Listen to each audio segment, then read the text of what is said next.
لفظ سبحانہ میں اللہ تعالیٰ کی شان و صفات کو بعیب بتانا ہوتا ہے اور اپنی کمزوری عجز اور بندگی کا اعتراف ہوتا ہے. یہ بات یاد رکھیے. اس لیے حکم یہ ہے جب اوپر چڑھنے لگے تو اللہ اکبر، عظمت خدا تیری شان کہلائے گی.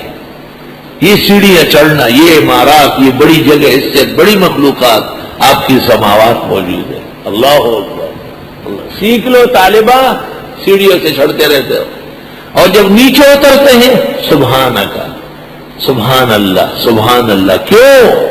یا اللہ جیسے ہم نیچے اترتے ہیں کہیں زمین میں دھنس نہ جائے.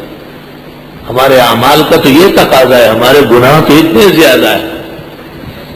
جب اوپر چڑھنے پر اللہ اکبر کا کلمہ سنت ہے اور نیچے قدم رکھنے پر سبحانک اللہم و سبحان اللہ، تو ہموار زمین پر چلتے ہوئے الحمدللہ الحمدللہ. خدایا تیرے لیے شکر ثنا ہے، تیرے لیے عظمت اور کبریائی ہے کہ ہمیں یہ ہموار رہنے سہنے کی قابل جگہ نصیب فرمائی ہے.